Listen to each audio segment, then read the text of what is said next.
NFL owners are set to continue discussions about the Eagles' infamous tush-push play after tabling a proposal to ban it. The proposal, authored by the Green Bay Packers, received support from 16 teams, but under NFL bylaws, at least 24 votes are needed to make any rule change official. So what do you think is going to happen to the tush-push, Nate? Well, I hope it doesn't get banned, because some of the reasoning for banning it is utterly ridiculous. First off, let's talk about Sean McDermott, which I'm going to get into it. He has no right to say anything bad about the tush-push because he tried and failed. That's called pettiness. That's called, some other teams do it better than us, so we're just going to say, ban it. What I also find interesting is that he made a public comment on it saying, quote, "My biggest concern is the health and safety of the players, first and foremost. It's two things. It's force, added force, and then the posture of the players being asked to execute that type of play. That's where my concern comes in. I think being responsible and proactive in that regard is the right way to go." The tush-push became a play in 2022 when the Eagles started doing that, and at the time, they were the only team to do it. If we take a look at the history of the tush-push and the injuries associated directly from the tush-push, there is one injury in the 3 years that it's been used, and that was Week 4 with the New York Giants, when at the time, rookie John Michael Schmitz injured his shoulder and tight end Daniel Bellinger injured his knee. That is the only circumstance, current based on the data, of an injury resulting directly from the tush-push. So the fact that the players' health and safety are a potential risk, well, the Eagles have ran it, over 100 times? The Bills have run it 50 times, and there's been no injuries on either side for them. And I also think it's embarrassing that you were talking about the tush-push and Sean McDermott.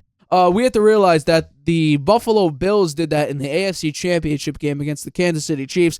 They ran it 7 times on and one or goal line situations. They converted 3 out of 7. That's bad. And they don't operate it at the same level that the Philadelphia Eagles do it. And when I brought up the side-by-side or the comparisons between how the Bills run it and how the Eagles do it, one thing is glaring for me. The Eagles have 2 guys pushing Jalen Hurts. The Buffalo Bills have 1 guy who's 200 pounds. Jalen Hurts can squat 600 pounds. Saquon Barkley it also has massive quads. He could squat a lot too. And they also have a tight end also assisting Jalen Hurts. So I think it's utterly ridiculous. There's nothing about player safety. It's a glorified QB sneak. Nobody had an issue with Tom Brady converting as many QB sneaks as he did in his career. It's a glorified QB sneak. Now, one thing that I will say could be adjusted and still have the QB sneak exist in the NFL is if you alter the rules when it comes to pushing players. Because as it currently stands, defensive players can't push other defenders. But offensive players, as the tush push is, you can push offensive players. Now, if you just make sure the defensive players could have the same playing field, well, I'm sure we'll see the tush push numbers decline rapidly. But based on the numbers of before the tush push was a thing, from 2019 to 2021, and from 2022 when the tush push became a thing to modern day, the conversion rate is essentially the same. So it's a glorified QB sneak. That's what it is. And I find it funny how the Packers, who are lobbying to ban the tush push, in the last 3 years, they've had 31 attempts on 4th and 1. Out of those 31 plays, they've converted first down only 55% of the time. That's 3rd worst in the NFL. And you know why they do it? Because only 5 of those plays were QB sneaks. The rest of them have been pass plays, running back runs, non-quarterback and non-running back runs, so like option plays, end arounds and stuff like that, and 1 quarterback read option. They convert 80% on QB sneaks. The other times, it's abysmal. 50% on pass plays, 37.5% on running back runs. Non-quarterback and non-running back runs, they convert 67% of the time, and then a read option, they only called 1 of that 100% of the time. That's the Eagles? So that's the Green Bay Packers. Oh, the Packers, So they just call 4th down abysmally, apparently, because they're not calling enough plays of what works the best. And yet they're the ones who put this petition out there for the NFL to ban the tush push. I think it's embarrassing because we've seen the Kansas City Chiefs stop it effectively. So I think it's utterly ridiculous. No, this play should not be banned. It's a glorified QB sneak. You don't hear Tom Brady or Drew Brees. You never complained about them when they ran the QB sneak with insane accuracy. So, no, I think this is utterly stupid. Now, like I said, the only thing I would tweak is maybe make it a slightly more fair playing field and say, you know what, on these tush-push plays, defenders can push other defenders. That's the only thing that I could see potentially being tweaked. But no, this is a glorified QB sneak, and it's not like it's 100% success rate. They only converted it 81% of the time, which is shockingly about league average. So, you should not ban this. Absolutely not. Well, you point out the Green Bay Packers who brought this proposal up, a little bit sour grapes because they can't convert on fourth down. They make all kinds of mistakes, and they haven't been trying the tush-push. Maybe they should go to it. The NFL owners plan to continue the discussions about the Eagles' tush-push play, and I think that may be the death knell of it because of the way they're going to orchestrate the next discussion. I'll get to that in a second. The Packers authorized a proposal which got 16 of the 24 owners' votes. Needed of the 24 that are needed to ban it. The topic's going to be revisited at the meeting on May 20th and 21st. It seemed to target the Eagles for a legal play that has been largely unstoppable over the past 3 years for them. The Packers' proposal prohibit an offensive player from immediately pushing a teammate who is lined up directly behind the snapper and receives the snap. Safety doesn't appear to be a valid reason. As you said, there's only been one injury so far. The Bills are the only other team that has used it regularly last season. And, you know, we've had some criticism about the way they do it with having small players there doing the pushing instead of some big hulking guys like the Eagles do. The Eagles and Bills called 65 of the 101 tush pushes in 2024. So obviously they had the majority. McKay, who is the leader of the competition committee, said the league generally frowns on rule changes that target only one or two teams, and I think that makes a lot of sense. The ability to push players was approved back, I can't believe this, it's all the way back to 2005 that they started allowing the pushing. And, you know, I think it's, in a way, I like it because it gives the offensive linemen something else to think about and get good at. Right? They're the ones generally doing the pushing. Packers may modify their proposal now to prevent the ability to push any player, either behind the line of scrimmage or downfield.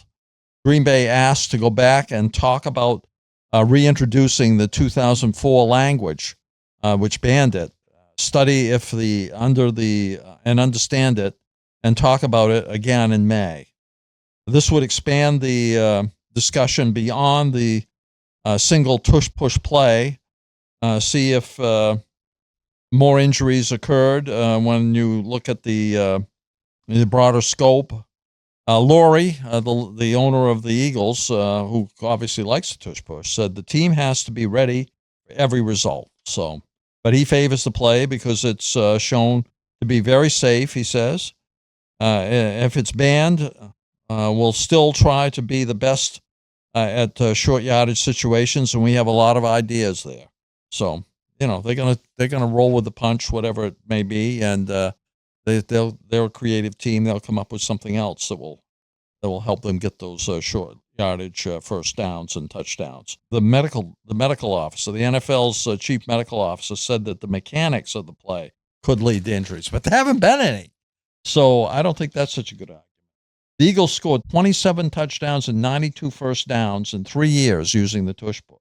11 TDs and 32 first downs in 2024. So obviously it's been a very effective play for them. They do it better than anybody else. They're the Super Bowl winners. So I'm sure they don't want the tush-push to go away. Hold on a second here. Sirianni says, we coach it, and it's an exciting play. I'm not sure how exciting it is.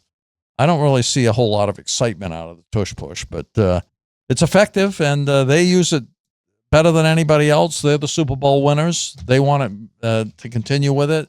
The Green Bay Packers are sour grapes. We'll see what happens in May. Well, I would say that the Chiefs look pretty happy when they stop the Bills over and over and over again. Well, the Bills don't run it as well as the Eagles do. Correct, but they're the only other team that ran this tush-push more than 5 times last year. They had pretty good success with it, though. Not when it mattered the most, because they did the exact same thing. They blew it. Yeah, well, they always blow it in the playoffs. I'll also say this. It's not like this play where it's just this cheat code you run over and over and over and over and over again, because if you take a look at all the plays There were 35,415 total plays last year. The tush-push accounted for 0.28% of all plays, or a total of 101. So it's not like this thing that you run over and over and over and over again to get the whole length of the football field. No, it's a glorified QB sneak, which if you just take a look at the percentages of QB sneaks, by the way, if you actually look at the numbers of the QB sneaks from last year, I'm pretty sure teams converted on 91%. Here we go. League-wide last year, 69 QB sneaks on 4th and 1, which includes tush pushes and regular quarterback sneaks. 91% were converted for first downs.